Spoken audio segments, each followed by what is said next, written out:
Welcome back to our Alan English podcast. I'm really happy to see you one more time, guys. And as you know, I'm your host, Mr. Abdullah. Today I have got a special guest. At the same time, I've got a special episode. I'm really happy to have you here in Alan English podcast. Let me just introduce you a little bit before he introduces himself. Our guest is special, and he came all the way from Cameroon. I'm really happy to have you here today, Mr. Osimhen. Welcome. Bonsoir Chimken, moi c'est Loïc Emmanuel Osimhen. Je suis camerounais, je suis professeur de français et merci encore Abdullah pour l'invitation. Merci de m'avoir appelé pour venir te donner un coup de main ici aujourd'hui. Merci vraiment. Thank you very much. Merci. The first question says that you've had a unique career path balancing being a professional football player and a French teacher. Wow. Can you tell us about your journey and what inspired you to pursue both of these paths when it comes to as a French teacher at the same time as a professional football player?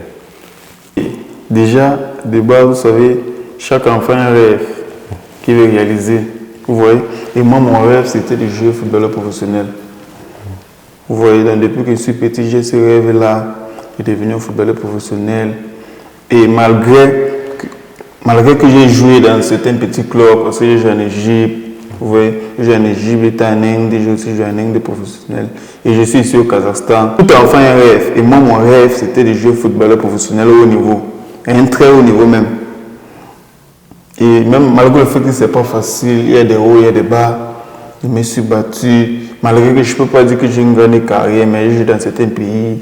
J'ai joué en Égypte, en Inde, et même ici au Kazakhstan. Malgré le fait qu'ici au Kazakhstan, je ne joue pas professionnel, ça n'exclut pas le fait que je suis footballeur. Et actuellement, je suis professeur de français. Et concernant le fait que je suis professeur de français, moi déjà, dans mon pays, le français c'est une langue officielle.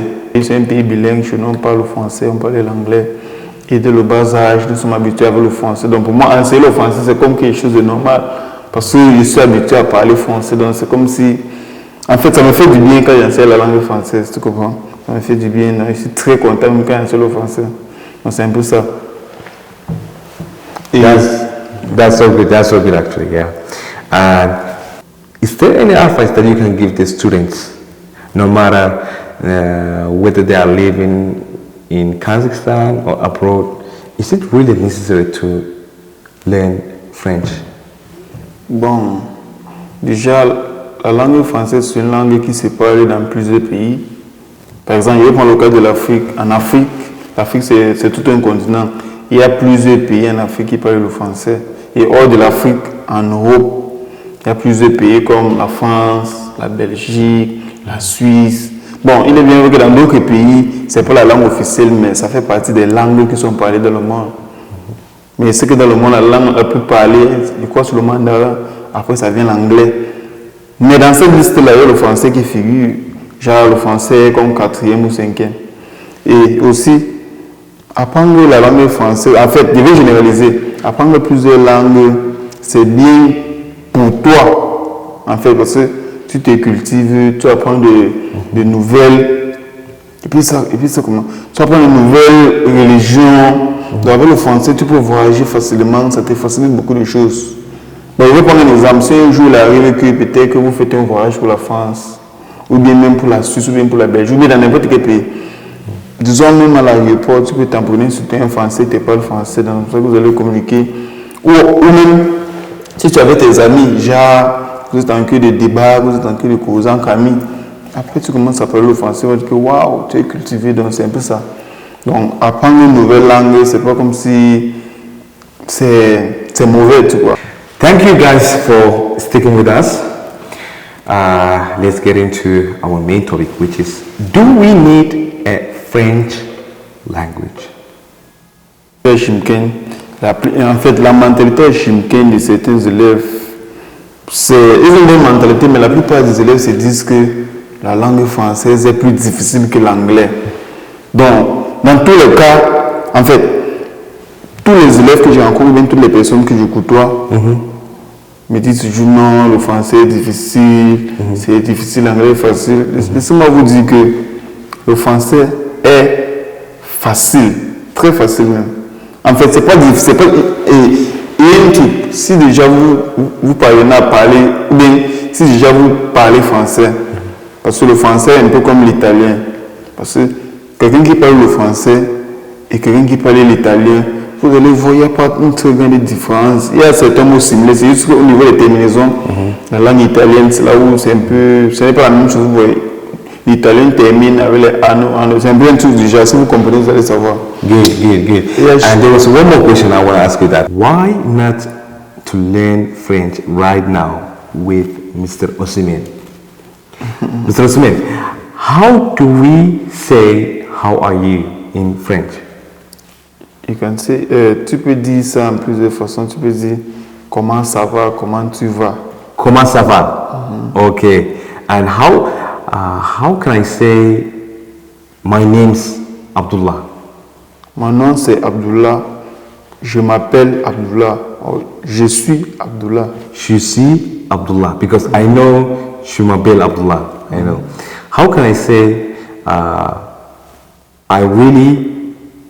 I'm really happy to be here? Je suis vraiment content d'être ici. Et je suis vraiment content d'être ici. Je suis vraiment content d'être ici. I am very happy to be here. That's a little bit hard, right, guys? It's not difficult. How can I say I live in Kazakhstan? Je vis au Kazakhstan. Yeah, je vis au Kazakhstan. It's like in Russian language, eh? Je vis. Yeah, je vis au Kazakhstan. Au Kazakhstan. Okay, if I live in Turkey, I would say that je vis en Turquie.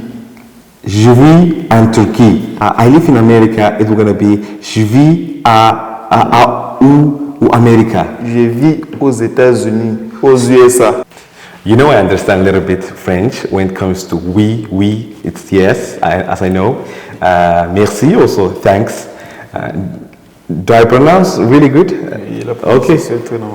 All right. And I want you to introduce yourself, your background with Mr. Osimhen, where he came from, what is he doing here in Kazakhstan? Ok, bon, déjà, je suis Camerounais. Je suis Camerounais de nature. Et chez nous, au Cameroun, on parle deux langues. Donc, il y a le français et l'anglais. Ce sont les deux langues officielles au Cameroun. Et je suis ici au Kazakhstan pratiquement, je peux dire 2 ans déjà que je suis au Kazakhstan. Je suis professeur de français. All right. That's all for today's podcast. I wish you all the best, guys. We are really happy that you listen. We came to the end of our podcast. Thanks that I'm having you one more time, Mr. Osimhen. Merci encore pour l'invitation. Merci vraiment d'être venu encore. J'apprécie. Merci pour l'initiative et je t'encourage dorénavant. Merci. Merci encore l'établissement LAN. Thank you guys. Merci beaucoup. Merci beaucoup.